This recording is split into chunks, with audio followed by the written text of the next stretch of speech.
আসসালামু আলাইকুম। এই মুহূর্তে কাজের চাপ অনেক বেশি। খামারের কাজের পাশাপাশি কৃষি কাজেও আমাদের অনেক বেশি সময় ইদানিং দিতে হচ্ছে।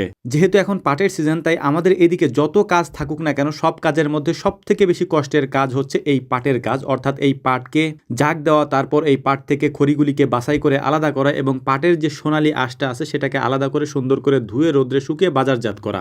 যেহেতু অনেকগুলি পাটের জাগ আমরা একসাথে এক জায়গায় দিয়ে রেখেছি, তাই প্রতিদিনই এই পাটের জাগগুলি চেক করতে হয় কোন জাগটা কোন দিন উঠবে। একদিন আগে চেক করে রাখার পর পরদিন সকালবেলা খুব ভোরে এই পাটগুলিকে নসিমনে করে আমরা নিয়ে যাই অন্য একটা গ্রামে। মূলত যেসব এলাকায় পাটখড়ির চাহিদা অনেক বেশি থাকে সেসব এলাকায় আমরা এই পাটগুলিকে দিয়ে আসি। তারা এই পাটগুলিকে বেছে এখান থেকে খড়িগুলিকে রেখে দেয় এবং পাটগুলি আমরা নিয়ে আসি। আগের দিন যেহেতু আমরা পরীক্ষা করে রেখেছিলাম আমাদের একটা জাগ আজকে উঠবে, তাই ওই জাগের পাটগুলিকে আমরা কিনারে নিয়ে এসেছি। আনার পর এটাকে আমরা উঠিয়ে আমাদের নসিমনে করে সাজিয়ে নিয়ে যাচ্ছি ওই এলাকায় যেখানে আমরা এই পাটগুলিকে বাছতে দিব। পাটগুলি দিয়ে আসার পর আমাদের হাতে কিছু সময় থাকে, এটা ডিপেন্ড করে পাটের পরিমাণ কত। যদি বেশি থাকে তাহলে বেশি সময় লাগে, আর যদি কম থাকে তাহলে অল্প সময়ের মধ্যে এই পাটগুলিকে নেওয়া হয়ে যায়। অর্থাৎ এই পাটগুলি থেকে খড়িগুলি বাছাই করা হয়ে যায়। পাটগুলি দিয়ে আসার পর অল্প কিছু পাট আমরা রেখে দিয়েছিলাম এখান থেকে খড়ি বাছাই করার জন্য, যেহেতু আমাদের খড়ি আর নেওয়া হবে না, মানে যে পাটগুলি আমরা দিয়ে এসেছি ওই পাটগুলি খড়ি তো আমরা পাবো না, তারা রেখে দিবে এবং শুধুমাত্র পাটগুলি আমাদেরকে দিবে। তাই অল্প কিছু পাট আমরা রেখে দিয়ে এখান থেকে খড়িগুলিকে বাছাই করছিলাম। পাট থেকে খড়িগুলিকে এক এক অঞ্চলে এক একভাবে আলাদা করা হয়। আমাদের এখানে মূলত মহিলারা এই কাজটা করে থাকেন, তবে পুরুষ লোকরা এই কাজটা তেমন একটা করেন না।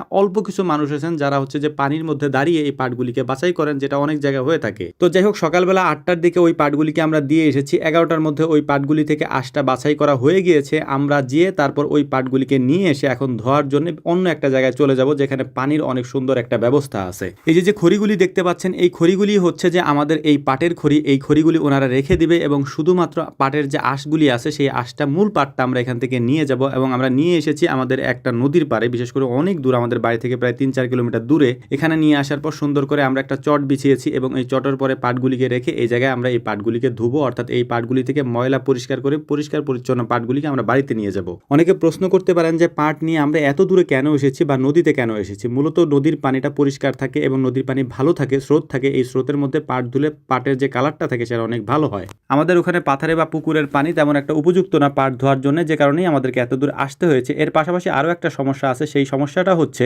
নদীর পানিতে প্রচুর পরিমাণে স্রোত থাকে। এই স্রোতের কারণে এই পানিতে তেমন একটা চুলকানি হয় না, অর্থাৎ চুলকায় না শরীর। কিন্তু আমাদের পাথারের পানি বা পুকুরের পানিতে যদি এই কাজগুলি আমরা করতে যাই তাহলে প্রচুর পরিমাণে চুলকায় ওই পানিতে। তো যাই হোক, আলহামদুলিল্লাহ সকালে আমরা প্ল্যান করেছিলাম যে জোহরের নামাজের আগে আমরা এই কাজগুলি শেষ করে তারপর বাড়িতে চলে যাব। তো আলহামদুলিল্লাহ মোটামুটি আমাদের কাজ শেষ হয়ে গিয়েছে। আমরা এখন অপেক্ষা করছিলাম আমাদের নসিমন আসার জন্য। যতক্ষণ না নসিমন আসে ততক্ষণ পর্যন্ত আমরা পাটগুলিকে সুন্দর করে বেঁধে নিচ্ছিলাম। নসিমন আসার সাথে সাথে নসিমনে পাটগুলিকে নিয়ে আমরা বাড়িতে চলে যাচ্ছি। আমরা যেহেতু প্ল্যান করেছিলাম আজকে জোহরের নামাজের আগে বাড়িতে যাব, সেই প্ল্যান অনুযায়ী আমরা কাজ করেছি এবং দ্রুত করতে হয়েছে, যে কারণে আমাদের একটু কষ্ট হয়েছে। আর এই কাজটা একটু কষ্টের, অর্থাৎ পাট ধোয়ার কাজটা বেশ কষ্টের কাজ। এটা যারা করেন বা করেছেন তারা জানবেন বা বুঝবেন যে এই কাজটা মূলত একটু কষ্টেরই। তো যাই হোক, আলহামদুলিল্লাহ জোহরের নামাজের আগে এই কাজটা আমরা শেষ করতে চেয়েছিলাম, আমরা পেরেছিও আলহামদুলিল্লাহ। তো আমরা এই পাটগুলিকে এনে তারপর সুন্দর করে নেড়ে দিচ্ছিলাম। তো যাই হোক, আমাদের জন্য দোয়া করবেন। আসসালামু আলাইকুম ওয়া রাহমাতুল্লাহ।